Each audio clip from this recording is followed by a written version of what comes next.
اب آئیے ہم آج کے موضوع کی طرف بڑھتے ہیں اور حضرت امام عالی مقام امام حسین رضی اللہ تعالیٰ عنہ کی ذات پر جو ہے وہ گفتگو کر لیتے ہیں۔ یاد رکھیے گا حضرت امام عالی مقام امام حسین رضی اللہ تعالیٰ عنہ 5 شعبان اور 4 ہجری میں اس دنیا میں تشریف لائے۔ کنیت آپ کی ابو عبداللہ تھی، لقب 3 ذکر کیے گئے، ایک زکی، ایک شہید، ایک ریحانت رسول، اور بعض نے 4 ذکر کیے۔ انہوں نے کہا کہ سبت رسول بھی جو ہے وہ آپ کا لقب تھا۔ جبریل امین نے آ کر کے مبارکباد دی۔ حضور کریم علیہ السلام کو اطلاع ہوتی ہے کہ میری بیٹی فاطمہ کے یہاں ایک شہزادے تشریف لائے، اور حضور کریم علیہ السلام کو یہ اطلاع بہت پہلے ہو چکی تھی، ان کی پیدائش سے بھی پہلے۔ وہ واقعہ کیا ہے ذرا اسے بھی سن لیجئے۔ حضور کریم علیہ السلام کی پیاری چچی حضرت ام فضل بنت حارث، یہ حضرت عباس رضی اللہ تعالی کی اہلیہ ہے۔ ایک رات انہوں نے بڑا عجیب و غریب خواب دیکھا، صبح حضور کی خدمت میں حاضر ہو گئی۔ ان کے چہرے پر عجیب و غریب جو ہے وہ تفرقات تھے۔ حضور نے فرمایا اے میری پیاری چچی جان، یہ آج آپ پریشان کیوں ہیں؟ آپ کا چہرہ اس بات کی طرف اشارہ کر رہا ہے۔ تو عرض کی یا رسول اللہ صلی اللہ علیہ وسلم، آج میں نے بڑا عجیب و غریب خواب دیکھا ہے۔ حضور نے فرمایا بیان کرو۔ عرض کی یا رسول اللہ مجھے میں بیان کرنے کی ہمت نہیں ہے۔ حضور نے فرمایا کچھ تو بتاؤ۔ عرض کی یا رسول اللہ صلی اللہ علیہ وسلم میں نے دیکھا خواب میں کہ آپ کے جسم ناز کا ایک ٹکڑا کاٹ کر کے میری گود میں ڈال دیا گیا، میری جھولی میں ڈال دیا گیا، اس وجہ سے میں پریشان ہو گئی ہوں۔ حضور کریم علیہ السلام مسکرائے، فرمایا اے میری چچی جان یہ خواب تو بہت اچھا ہے۔ اب وہ بھی مسکرانے لگ گئی۔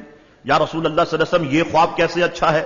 فرمایا ان قریب میری بیٹی فاطمہ کے یہاں دوسرا بیٹا پیدا ہوگا جو تمہاری گود میں دیا جائے گا۔ اب دیکھیے وہ لوگ جو یہ کہتے ہیں کہ ماں کے پیٹ میں کیا ہے اس کو کوئی نہیں جانتا، یاد رکھیے گا آج کل کے دور میں آپ دیکھیے الٹرا ساؤنڈ کی مشین بتا دیتی ہے کہ ماں کے پیٹ میں کیا ہے، لڑکا ہے یا لڑکی ہے۔ تو یاد رکھیے ذاتی طور پر اسے کوئی نہیں جانتا کہ ماں کے پیٹ میں کیا ہے اللہ کے سوا، لیکن اللہ کے بتانے سے، اللہ کے حکم سے اللہ تبارک و تعالیٰ کے انبیاء و مرسلین بھی جانتے ہیں، اور اللہ تبارک و تعالیٰ کے نیک بندے بھی جانتے ہیں کہ کس کے پاس کیا ہے اور کس کے پیٹ میں جو ہے وہ کیا ہے۔ اب حضور کریم علیہ السلام کی یہیں پر آپ بات سنیے کہ حضور نے فرمایا کہ ان قریب میری بیٹی فاطمہ کے یہاں لڑکا پیدا ہوگا۔ وہ اللہ تعالیٰ نے یہ علم حضور کو دیا، تبھی تو حضور فرما رہے ہیں کہ میری بیٹی فاطمہ کے یہاں جو ہے وہ بیٹا پیدا ہوگا۔ تو اللہ تبارک و تعالیٰ نے علم غیب اپنے محبوب کریم علیہ السلام کو اور محبوب کے صدقے سے اپنے بے شمار نیک بندوں کو جو ہے وہ علم غیب عطا فرمایا ہوا ہے۔ حضور نے فرمایا یہ خواب کی تعبیر یہ ہے۔ اب حضرت امام حسین اس دنیا میں تشریف لاتے ہیں، حضور کریم علیہ السلام کو اطلاع دی گئی یا رسول اللہ صلی اللہ علیہ وسلم آپ کی شہزادی کے یہاں ایک شہزادے تشریف لائے ہیں۔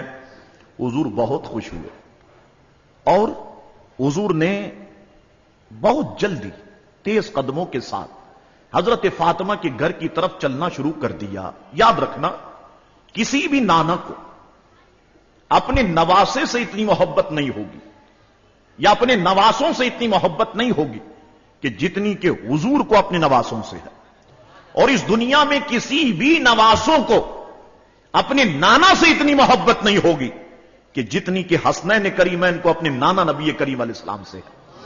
حضور کریم علیہ السلام نے سنا اچھا میری بیٹی فاطمہ کے یہاں شہزادے آئے ہیں۔ حضور کریم علیہ السلام فوراً فاطمہ کے یہاں پہنچے۔ حضور کریم علیہ السلام فوراً پہنچے، فرمایا میری بیٹی فاطمہ میرے بیٹے کو فوراً میری گود میں دو۔ چنانچہ خاتون آگے بڑھی، حضرت امام حسین کو اٹھایا، حضور کی گود میں دے دیا۔ امام عالی مقام نے جیسے ہی ننھی ننھی آنکھیں کھولی، اللہ اکبر، چہرہ مصطفیٰ اوپر چمک رہا تھا۔ تو گویا کہ پیدا ہوتے ہی میرے امام نے جو چہرہ دیکھا وہ میرے رسول کا چہرہ دیکھا۔ اب میرے رسول کریم علیہ الصلوۃ والسلام نے کیا کیا؟ امام عالی مقام کے ایک کان میں اذان دی، ایک کان میں اقامت کہی۔ میں تمہیں یہاں فرق بتاؤں، اذان ہم بھی دیتے ہیں، اذان آپ بھی دیتے ہیں۔ جب ہم پیدا ہوئے ہمارے بزرگوں نے اذان دی، آج بھی ہم بے شمار اسپتالوں میں جا کے اذانیں دیتے ہیں، مگر یاد رکھنا ہماری اذانوں میں اور رسول کی اذان میں زمین آسمان کا فرق ہے. آپ کہیں گے شاہ صاحب فرق کیا ہے؟ الفاظ وہی تو ہیں، پھر فرق کیوں ہے؟ تو یاد رکھیے گا ایک فرق تو یہ ہے، یہ ہماری زبان ہے، وہ مصطفیٰ کی زبان ہے. ایک فرق یہ ہے. دوسرا فرق یہ ہے یہ الفاظ ہماری زبان سے نکل رہے ہیں، وہ الفاظ مصطفیٰ کی زبان سے نکل رہے ہیں. اور تیسرا فرق یہ ہے کہ جب ہم یہ کہتے ہیں اشہد ان لا الہ الا اللہ، اشہد ان لا الہ الا اللہ، جو ہم اپنے بچوں کے کانوں میں اذانیں دیتے ہیں یہی کہتے ہیں کہ بیٹا اللہ کے سوا کوئی معبود نہیں ہے، اللہ کے سوا کوئی معبود نہیں ہے. مگر یاد رکھنا ہم میں سے کسی نے بھی اللہ کو نہیں دیکھا. بتاؤ دیکھا ہے؟ دیدار کیا ہے؟ ہم میں کسی نے بھی اللہ کو نہیں دیکھا. حضور اذان دے رہے ہیں اشہد ان لا الہ الا اللہ، اشہد ان لا الہ الا اللہ. اے میرے بیٹے حسین گواہ ہو جا، یہ تیرے نانا مصطفیٰ کا اعجاز ہے کہ جس نے معراج کی رات اپنی آنکھوں سے رب کا دیدار کیا ہے. تو حضور کریم علیہ الصلوۃ والسلام، اللہ اکبر، یا رسول اللہ صلی اللہ تعالی علیہ وسلم. اب آئیے، اب میرے رسول نے اذان دی، اقامت کہی، اگر صرف اسی پہ گفتگو کروں صبح ہو جائے گی، خدا کی قسم گفتگو ختم نہیں ہوگی. اب میرے رسول نے کیا کیا؟ اپنی زبان ناس، توجہ فرمائی، اپنی زبان ناس امام کو اپنے قریب کیا اور اپنی زبان ناز حسین کے منہ میں داخل کر دی. ابھی ماں کا دودھ حسین کی زبان سے نہیں لگا، زبان رسول حسین کے منہ میں پہنچ گئی، زبان رسول حسین کی زبان سے مس ہو گئی. اب یہ اس بات کی دلیل ہو گئی کہ اب جو کچھ اس زبان سے نکلے گا وہ سچ ہوگا، جو کچھ اس زبان سے نکلے گا وہ حق ہوگا. جھوٹ اس زبان سے نکل نہیں سکتا، گالیاں اس زبان سے معاذ اللہ نکل نہیں سکتی، گندی اور فحش گفتگو جو ہے وہ اس زبان سے نکل نہیں سکتی. اور یہ زبان کبھی بھی باطل کی تعریف نہیں کر سکتی، کبھی بھی باغیوں کی تعریف نہیں کر سکتی. اللہ اکبر.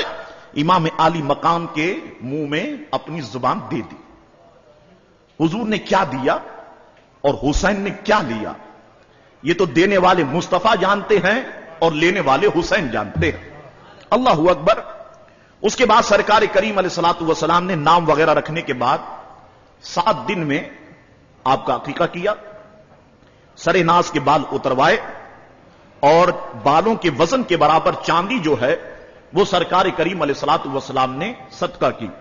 یہاں پر یہ مسئلہ ذہن میں رکھ لے، جس کے یہاں بھی بچہ ہو بال اتروائیں، وزن کے برابر چاندی صدقہ کر دیں، زعفران کو پیس کر کے اس کے سر پہ لگائیں. یہ ایک اچھی بات ہے جو ہمارے فقہاء کرام نے بیان کی. اس کے بعد جو عقیقہ کیا جائے تو یاد رکھیے عقیقے کا گوشت سب کھا سکتے ہیں، گھر والے بھی کھا سکتے ہیں، والدین بھی کھا سکتے ہیں، نانا نانی بھی کھا سکتی ہے، دادا دادی بھی کھا سکتے ہیں. بعض جگہ پر جو یہ بات مشہور ہے کہ عقیقہ کا گوشت اس کے والدین نانا نانی نہیں کھا سکتے، دادا دادی نہیں کھا سکتے، یہ بالکل غلط بات ہے. آپ عقیقے کا گوشت دے بھی سکتے ہیں کسی غریب کو، اور عقیقے گوشت کو جمع کر کے سارے رشتہ داروں کی جو ہے آپ دعوت بھی کر سکتے ہیں. مگر میں نے ایک جگہ بار شریعت میں پڑھا کہ یہ گوشت کو تھوڑا سا جو گوشت ہے اس کو تھوڑا سا میٹھا پکانے کی کوشش کی جائے تاکہ یہ بچے کی جو ہے وہ نیک فال کی طرف یہ چیز دلالت کرتی ہے، یعنی آگے جا کر کے اب تک آپ کا بچہ جو ہے وہ ضرور بھی ضرور نیک بنے گا. تو فقہاء کرام نے ایک اشارہ جو ہے وہ ہمیں دے دیا. آئیے، حضور کریم علیہ الصلوۃ والسلام نے اپنے شہزادے کے نام بھی رکھ دیا.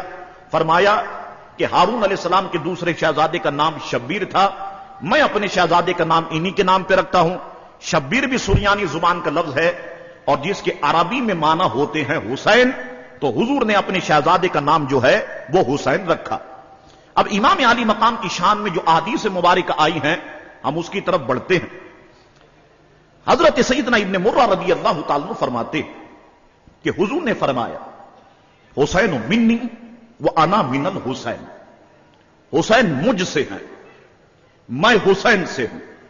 دیکھیے چھوٹا جملہ ہے مگر نور کتنا ہے. حسین مجھ سے ہیں، میں حسین سے ہوں.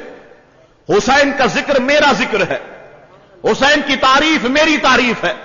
حسین کی محفل میں آ کے بیٹھنا مجھ مصطفیٰ کی محفل میں آ کے بیٹھنا ہے. حسین سے دوستی مجھ سے دوستی ہے، حسین سے محبت مجھ سے محبت ہے، اور حسین سے لڑائی مجھ مصطفیٰ سے لڑائی ہے. اور یاد رکھیے جو حضور سے لڑتا ہے اس کی دنیا بھی تباہ ہو جاتی ہے، اس کی آخرت بھی تباہ ہو جاتی ہے۔ یہی وجہ ہے کہ سارے یزیدیوں کی دنیا بھی تباہ ہو گئی اور ان کی آخرت بھی تباہ ہو گئی، کیونکہ حضور نے فرمایا حسین منی وانا من الحسین، کہ حسین مجھ سے ہیں اور میں حسین سے ہوں۔ ابو ہریرہ فرماتے ہیں، بڑی پیاری حدیث ہے، فرماتے ہیں کہ میں نے حضور کو دیکھا یمتص لعاب الحسین کما یمتص رجل التمرہ، کہ میں نے حضور کو دیکھا کہ حضور حسین کے لعاب کو ایسے چوستے کہ جیسے کوئی بچہ کھجور کو چوسا کرتا ہے۔ حضور کریم علیہ السلام حسین کے لعاب کو اس طرح سے چوستے کہ جیسے کہ کوئی بچہ کھجور کو چوسا کرتا ہے۔ علامہ جامی رحمت اللہ تعالی نے شواہد النبوت، ان کی کتاب ہے 305 پر اس بات کو لکھا کہ ایک موقع پر رسول کریم علیہ السلام اپنی ایک ران پر امام عالی مقام کو بٹھائے ہوئے، دوسری ران پر اپنے شہزادے حضرت ابراہیم کو بٹھائے ہوئے، جبریل امی حاضر خدمت ہوئے، عرض کی یا رسول اللہ صلی اللہ علیہ وسلم ان دونوں کو اللہ تبارک و تعالی اکٹھا نہیں رہنے دے گا، ان میں سے ایک کو واپس لے لے گا، اب آپ فیصلہ فرما دیں۔ تو حضور نے سوچا اگر حسین کا انتقال ہو جائے گا ان کے والدین کو تکلیف ہوگی، ان کے جو بھائی ہیں ان کو تکلیف ہوگی۔ حضور نے فرمایا اگر میرے شہزادے ابراہیم کا انتقال ہو جائے گا تو اس کا غم صرف مجھے ہوگا اور مجھے اپنا غم پسند ہے۔ تو حضور کریم علیہ الصلوۃ والسلام نے فرمایا کہ ابراہیم کو جو ہے وہ لے جایا جا سکتا ہے۔ تو کچھ دنوں کے بعد حضور کریم علیہ السلام کے پیارے شہزادے حضرت ابراہیم کا انتقال ہو گیا، اور اس واقعے کے جب بعد حضرت امام حسین آتے تو حضور فرماتے یہ میرا وہ بیٹا ہے کہ جس پر میں نے اپنے سگے بیٹے کو قربان کر دیا، جن پر جو ہے میں نے اپنے بیٹے کو قربان کر دیا ہے۔ اب آئیے بڑی پیاری پیاری حدیثیں ہیں جو ہمارے ایمان کو یقیناً جو ہے وہ جلا بخشیں گے۔ حضرت بریدہ رضی اللہ تعالی عنہ فرماتے ہیں کہ تحقیق ہم نے دیکھا حضور کریم علیہ الصلوۃ والسلام ہم میں خطبہ دے رہے تھے۔ اگر میں یہ عربی عبارت پڑھوں وقت بہت لگ جائے گا، پھر اس کا ترجمہ کروں، ہم صرف ترجمے پر اکتفا کرتے ہیں۔ بس میں نے رسول کریم علیہ الصلوۃ والسلام کو دیکھا کہ حضور کریم علیہ الصلوۃ والسلام ہم میں خطبہ دے رہے تھے، سامنے سے حضرت امام حسن اور حضرت امام حسین آ رہے تھے، دونوں ننھے منھے شہزادے تھے، سرخ دھاری دار لباس انہوں نے زیبتن کیا ہوا تھا، یہ دونوں آ رہے تھے۔ فرماتے ہیں کہ وہ چل رہے تھے اور گر رہے تھے۔ چھوٹے بچوں کو آپ نے دیکھا وہ چلتے ہیں گرتے ہیں، پھر اٹھتے ہیں چلتے ہیں گرتے ہیں، چل رہے تھے گر رہے تھے، چل رہے تھے گر رہے تھے۔ کوئی مجھ سے پوچھے شاہ صاحب آپ کیا کہیں گے، میں کہوں گا زمین بھی حسن اور حسین کو بلا رہی تھی، آجا میں بھی بوسے لے لیتی ہوں نا، آجا میں بھی بوسے لے لیتی ہوں۔ تو یہ چل رہے تھے گر رہے تھے، دونوں نے سرخ رنگ کی قمیص پہنی ہوئی تھی اور حضور سامنے منبر ناز پر خطبہ ارشاد فرما رہے تھے۔ اب سارے صحابہ کرام سامنے موجود ہے اور حضور کریم علیہ السلام خطبہ ارشاد فرما رہے۔ ہماری طریقے کا معاملہ نہیں تھا کہ جب جمعے کا دن ہوتا ہے، جب امام صاحب منبر پر کھڑے ہو کے خطبہ ارشاد فرماتے ساری مسجد بھر جاتی ہے، اس سے پہلے مسجد خالی ہوتی ہے، تو بعض مسجدیں تو بھرتی بھی نہیں ہے، مگر جب حضور خطبہ دیتے تھے سارے صحابہ کرام موجود تھے۔ اب سارے صحابہ کرام حضور کی طرف، حضور منبر پر جیسے بالفرض آپ میری طرف ہیں، میں آپ کی طرف دیکھ رہا ہوں، پیچھے سے کوئی آئے گا یہ مجھے نظر آئے گا، آپ کو نظر نہیں آئے گا۔ اب فرماتے ہیں ابو بریدہ کی سرکار خطبہ دے اور امام عالی مقام آ رہے، چل رہے گر رہے، چل رہے گر رہے۔ ابو بریدہ نے اس منظر کو اپنی آنکھوں سے دیکھا، غالباً یہ سب سے پیچھے ہوں گے یا انہوں نے اس منظر کو کسی بھی جگہ پہ کھڑے ہو کر کے دیکھا ہوگا۔ چل رہے گر رہے، چل رہے چل رہے گر رہے، چل رہے گر رہے۔ حضور نے خطبہ دینا چھوڑ دیا۔ حضور کریم علیہ الصلوۃ والسلام اس حالت میں منبر شریف سے نیچے آئے اور حضور آگے بڑھے۔ جب آگے بڑھے ہوں گے حضور تو صفوں کو ہٹاتے ہوئے آگے بڑھے ہوں گے یا صحابہ کرام کھڑے ہو گئے ہوں گے اور حضور کریم علیہ السلام ان کے درمیان میں سے ہوتے ہوئے جو ہے انہوں نے جگہ دی ہوگی۔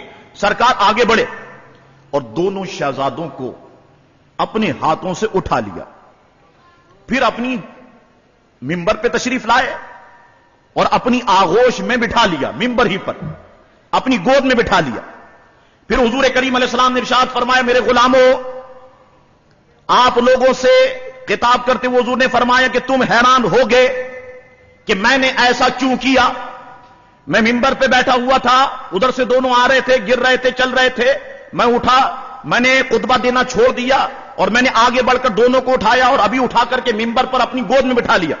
تم حیران ہو گئے کہ میں نے ایسا کیوں کیا؟ فرمایا جب میں نے ان دونوں بچوں کو دیکھا حسن اور حسین کو کہ وہ آ رہے ہیں, گرتے ہیں, چلتے ہیں, گرتے ہیں, چلتے ہیں, مجھ مصطفیٰ سے رہا نہیں گیا, مجھ مصطفیٰ سے رہا نہ گیا, یہاں تک کہ مجھے اپنا خطبہ اور اپنا ممبر چھوڑنا پڑا اور میں نے ان دونوں بچوں کو اپنی گود میں اٹھا لیا. اب غور فرمائیے حضور کو دونوں شہزادوں سے کتنی محبت کہ دونوں شہزادے سامنے آ رہے, گرتے ہیں, کھڑے ہوتے ہیں. حضور کو برداشت نہیں ہوا, حضور آگے بڑھتے ہیں, یا حضور سے رہا نہیں گیا, حضور آگے بڑھتے ہیں, دونوں شہزادوں کو جو ہے وہ اٹھا کے لے آتے ہیں. اب یہ واقعہ تھا اور امام عالی مقام امام حسن اور امام حسین جو ہے اس وقت ننھے تھے. یہ واقعہ بچپن میں ہوا, لیکن اس کی لاج میرے حسین نے میدان کربلا میں رکھ دی.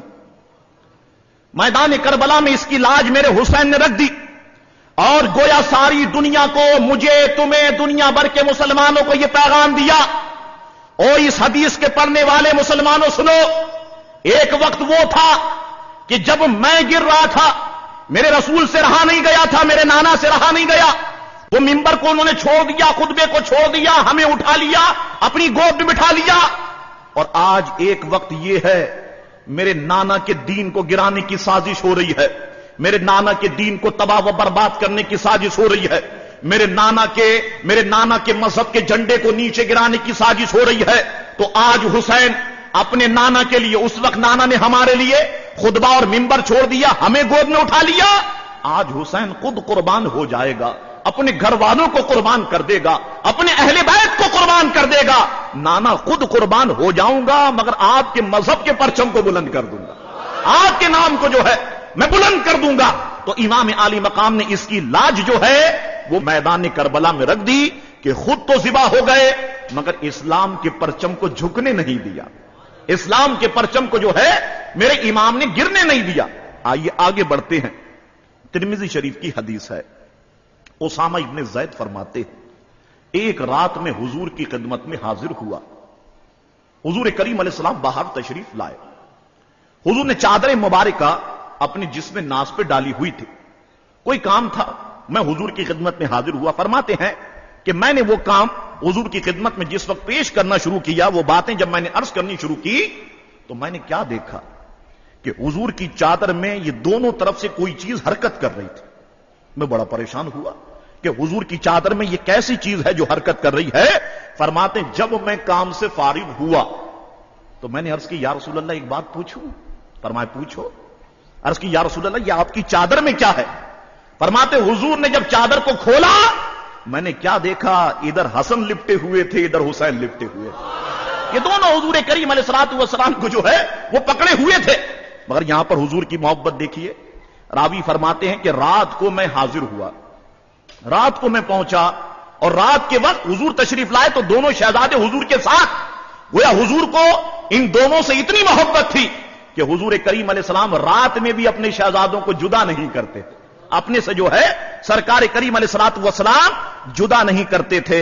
اس کے بعد حضور نے فرمایا اے اسامہ ابن زید, یہ دونوں میری بیٹی کے بیٹے ہیں اور میں دعا کرتا ہوں اے اللہ مجھے ان دونوں سے محبت ہے, مولا تو بھی ان دونوں سے محبت کر, اور مولا جو حسن اور حسین سے محبت کرے تو بھی اس سے محبت کر, جو حسن اور حسین سے محبت کرے مولا تو بھی جو ہے وہ اس سے محبت کر. حضرت انس رضی اللہ تعالی عنہ فرماتے ہیں کہ حضور کریم علیہ السلام سے پوچھا گیا یا رسول اللہ آپ کو سب سے زیادہ محبت کس سے ہے؟ فرمایا حسن سے ہے, حسین سے ہے اور ان کی والدہ فاطمہ سے ہے. اور ایک جگہ حضور کریم علیہ السلام نے ذکر کیا کہ مجھے محبت علی سے ہے, اور ایک جگہ فرمایا لحموں کا لحمی و دموں کا دمی, کہ علی کا گوشت میرا گوشت ہے, علی کا خون میرا خون ہے, یا میرا گوشت علی کا گوشت ہے, میرا خون جو ہے وہ علی کا خون ہے. اتنی محبت سرکار کریم علیہ الصلوۃ والسلام کو ان سے تھی. حضرت عبداللہ ابن عمر فرماتے ہیں کہ حضور نے فرمایا کہ تحقیق میرے دونوں شہزادے میری دنیا کے پھول ہیں. حضور نے دونوں شہزادوں کو ریحان فرمایا.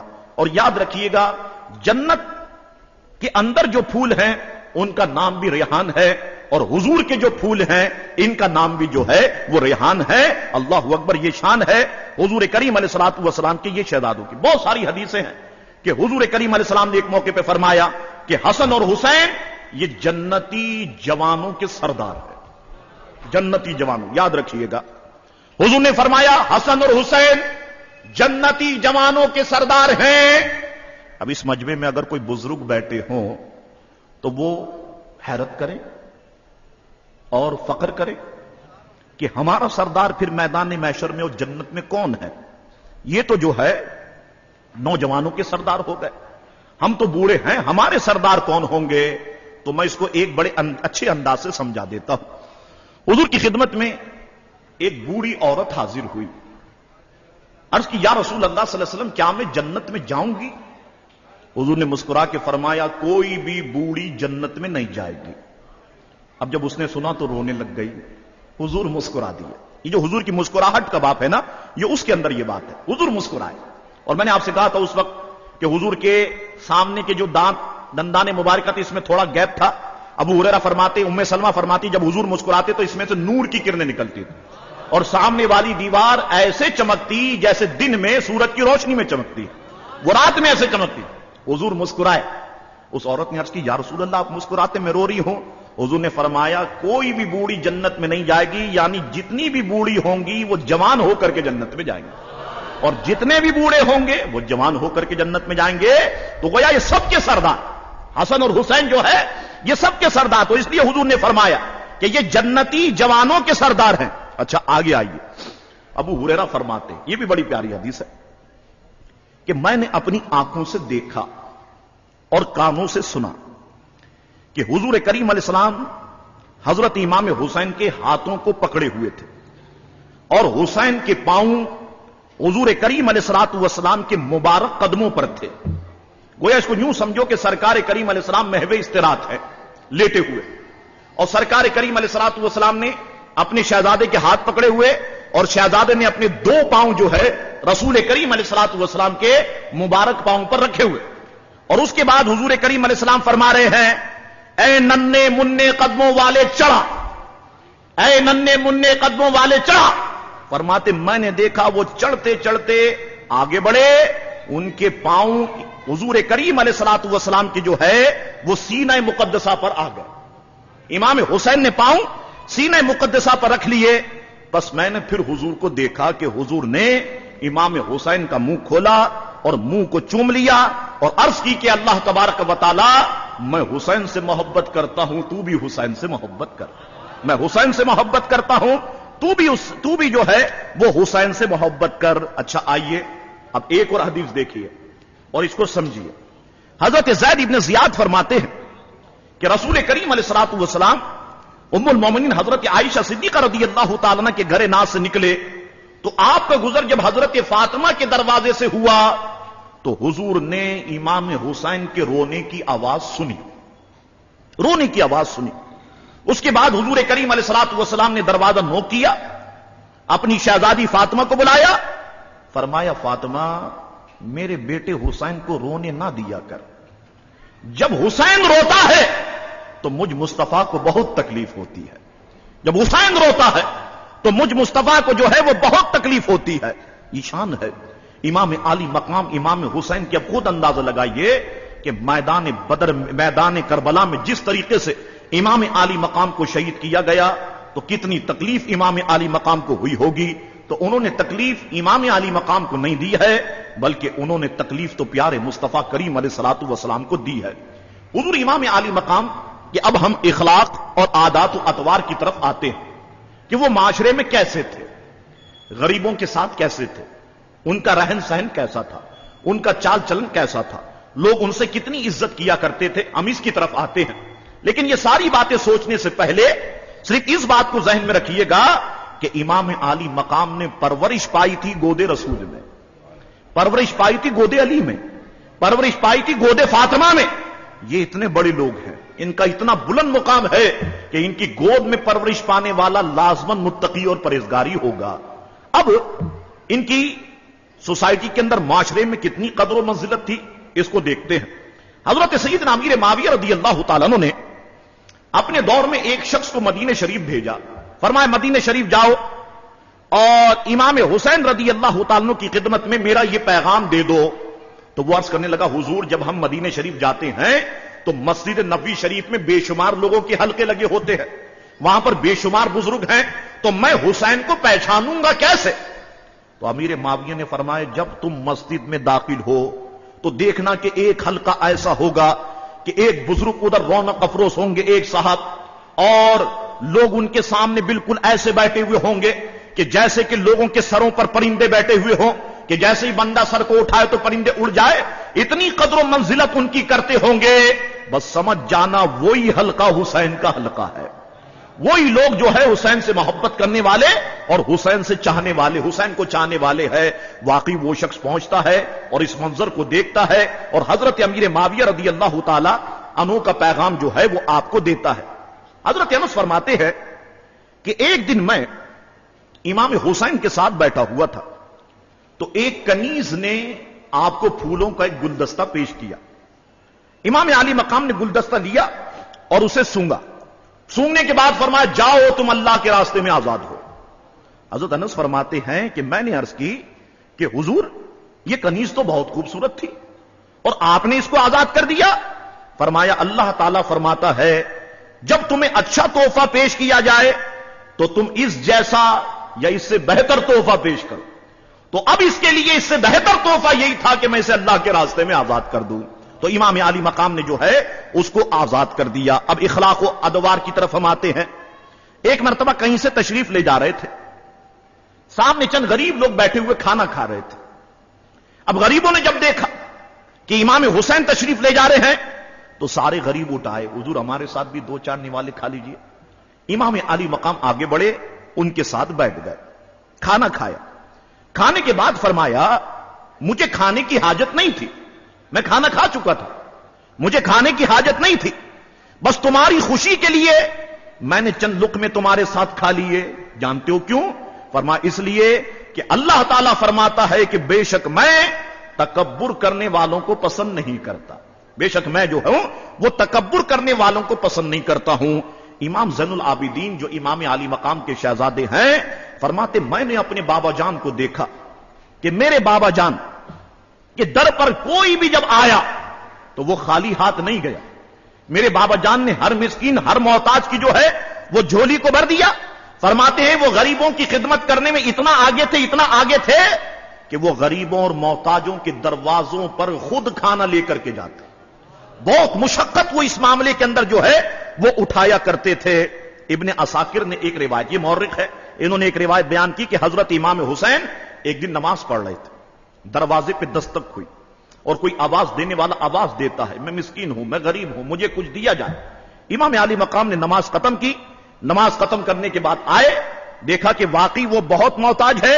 امام علی مقام نے اپنے خادم سے فرمایا کہ گھر میں کتنی رقم ہے؟ اس نے کہا کہ 200 درہم ہے۔ فرمایا 200 کے 200 درہم اس کو دے دو۔ اس نے عرض کی حضور یہ تو اہل بیت کے لیے ہیں۔ فرمایا ہمارا گزارا ہو ہی جائے گا، اللہ کرا ہی دے گا، اس کو یہ پیسے دے دو۔ تو امام علی مقام نے جو ہے اس کو یہ پیسے دے دیے۔ اسی طریقے سے بے شمار واقعات ہیں، مگر ایک بڑا حسین واقعہ آپ کی خدمت میں پیش کر دیتا ہوں۔ ایک بار ایک ضرورت مند محتاج دیہاتی آپ کے دروازے پر حاضر ہوا، اس وقت لوگوں کا ہجوم بہت تھا، تو اس نے ایک پرچے پر گزارشات لکھ دی اور امام علی مقام کے پاس بھیجا۔ اب پرچے پہ کیا لکھا ہوا تھا اس کو دیکھیے گا۔ پرچے پہ لکھا ہوا تھا کہ میرے پاس کوئی ایسی چیز نہیں رہی کہ جس سے کہ میں ایک دانہ بھی خرید سکوں، میری حالت آپ پر ظاہر ہے، بتانے کی ضرورت نہیں ہے، میں نے اپنی آبرو بچا رکھی تھی اس لیے کہ کوئی خریدار نہیں ملتا تھا، آج مجھے خریدار مل گیا ہے تو میں نے اپنا معروضہ آپ کی خدمت میں پیش کر دیا۔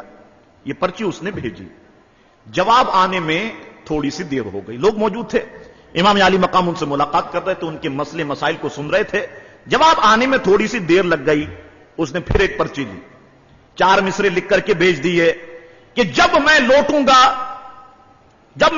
گا تو مجھ سے پوچھیں گے علاقے والے کہ صاحب سخی نے تمہیں کیا دیا، تو میں کہوں گا کہ مجھے بہت کچھ دیا، تو یہ جھوٹ ہو جائے گا کیونکہ آپ نے مجھے کچھ دیا ہی نہیں ہے، اور میں کہوں گا کہ نہیں دیا لوگ کہیں گے عجیب آدمی ہو، درے رسول پر کوئی جائے خالی ہاتھ لوٹتا ہے، تو میری یہ بات بھی جو ہے وہ غلط ہو جائے گی اور میری بات مانی نہیں جائے گی۔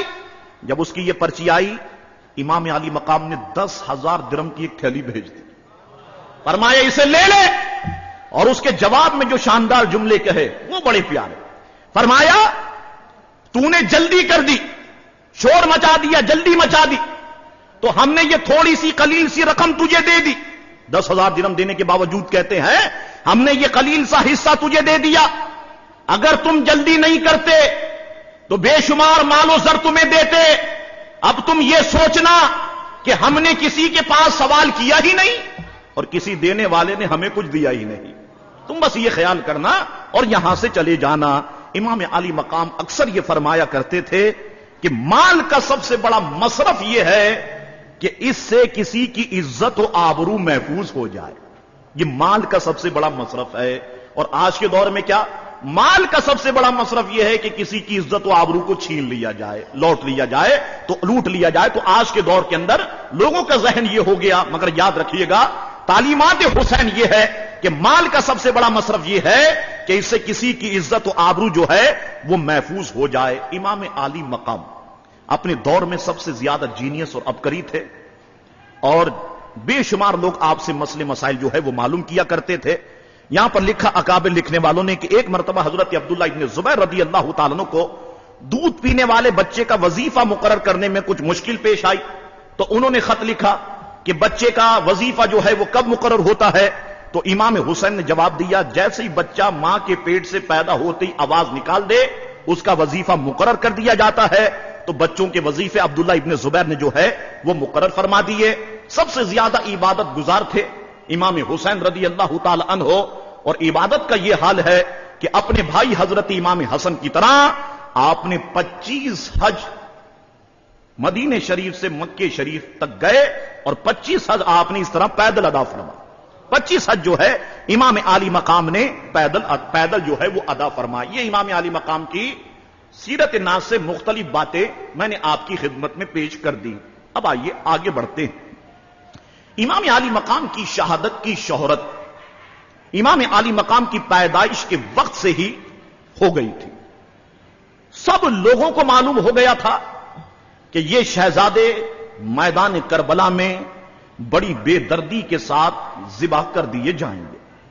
حضور کریم علیہ السلام بھی جانتے تھے، حضرت امام حسن بھی جانتے تھے، حضرت علی بھی جانتے تھے، حضرت فاطمہ بھی جانتی تھی، اور خود حضرت امام حسین بھی جانتے تھے کہ مجھے وادی کربلا میں بڑی بے دردی کے ساتھ جو ہے وہ شہید کر دیا جائے گا۔ چنانچہ اس سے متعلق چند روایتیں میں آپ کی خدمت میں عرض کر دیتا ہوں۔ حضرت ام فضل بنت حارث فرماتی ہیں ایک دن میں حسین کو لے کر حضور کی خدمت میں حاضر ہوں، اور میں نے امام علی مقام کو حضور کی گود میں دے دیا۔ جیسی میں نے دیا اور حضور نے امام علی مقام کو دیکھا تو زار و قطار حضور نے رونا شروع کر دیا، آنکھوں میں سے آنسو رواں دواں ہو گئے۔ میں نے عرض کی یا رسول اللہ صلی اللہ علیہ وسلم، میرے ماں باپ آپ پہ قربان، آپ روتے کیوں ہیں؟ آپ کی آنکھوں میں آنسو کیوں ہے؟ تو حضور نے فرمایا ابھی ابھی مجھے جبریل نے خبر دی ہے کہ میری امت کے کچھ لوگ میرے بیٹے کو کربلا میں شہید کر دیں گے۔